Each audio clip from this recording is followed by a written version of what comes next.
دوسروں میں خوشیاں بانٹنا اور ان کی خوشیوں کے لیے دعا کرنا بالکل ایسا ہے جیسے آپ اپنے اوپر عطر چھڑک رہے ہیں اور اس کی خوشبو دور دور تک پھیل جائے۔ رشتے اور تعلق نبھانا ایک فن ہے جس کے لیے دولت رتبے کی نہیں، محض احساس کی ضرورت ہوتی ہے، اور احساس اس دنیا میں سب سے مہنگی چیز ہے جو ہر ایک کو نصیب نہیں ہوتی۔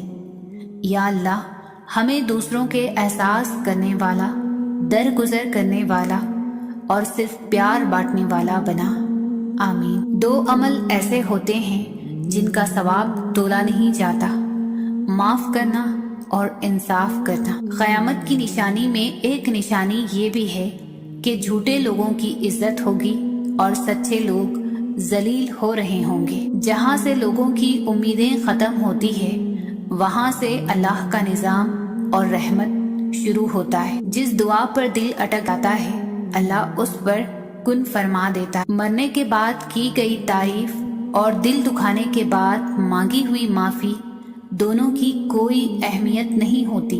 وہ لوگ کسی کے نہیں ہوتے جو دوست اور رشتے کو لباس کی طرح بدلتے ہیں۔ جب کسی کو کسی سے رشتہ ختم کرنا ہو تو سب سے پہلے وہ اپنے زبان کی مٹھاس ختم کرتا ہے۔ اپنے سب راز اس رب کو بتایا کرو، بے شک اس سے بڑھ کر پردہ رکھنے والا کوئی نہیں۔ صاف دل انسان کی 5 نشانیاں۔ بہت جلد جذباتی ہو جاتا ہے، اس کا غصہ تھوڑی دیر کے لیے ہوتا ہے، وہ ہر رشتہ دل سے نبھائے گا، وہ بہت حساس ہوگا، وہ چھوٹی چھوٹی باتوں پر بھی ناراض ہوگا۔ کسی انسان کی محبت پانا چاہتے ہو تو اس کو بتا دو، کیونکہ زندگی مواقع کم اور دھوکہ زیادہ دیتی ہے۔ قدر کرو ان کی جو تم سے بنا مطلب کی چاہت کرتے ہیں۔ دنیا میں خیال رکھنے والے کم اور تکلیف دینے والے زیادہ ہوتے ہیں۔ کسی سے نہ ڈرو، نہ جھکو، نہ مانگو، یہ سب لوگ فقیر ہیں۔ اللہ سے مانگو، وہ غنی اور بادشاہوں کا بادشاہ ہے۔ احساس کہنے کو تو چھوٹا سا لفظ ہے لیکن اہمیت کے لحاظ سے بہت بڑا خزانہ ہے۔ رشتوں کو توڑنے جوڑنے میں اسی کا بڑا ہاتھ۔ ڈھونڈو گے تو سکون خود میں ہے، دوسروں میں تو صرف الجھنیں ملیں گی۔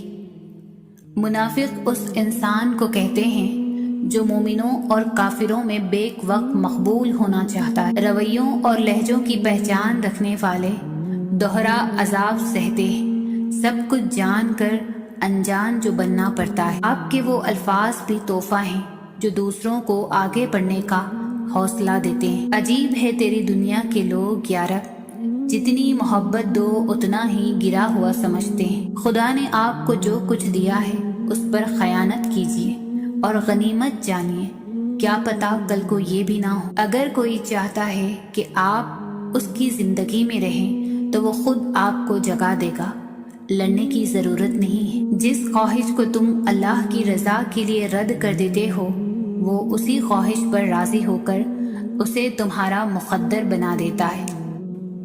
کبھی کسی کو یہ مت کہو کہ تم مجھے یاد رکھنا، تم اگر یاد رکھنے کے قابل ہوئے تو یقیناً یاد رہ جاؤ گے۔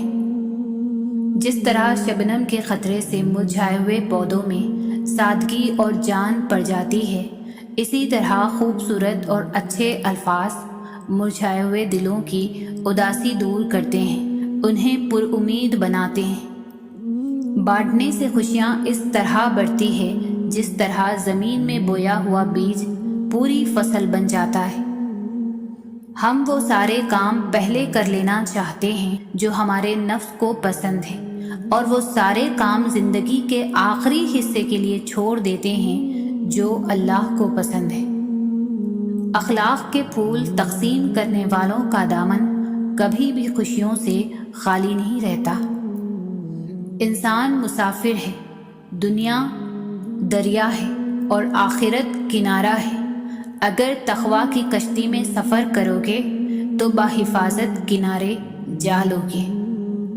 ہمیشہ خوش رہا کریں کیونکہ یہ بہترین انتقام ہے ان لوگوں سے جو آپ کو اداس دیکھنا چاہتے ہیں۔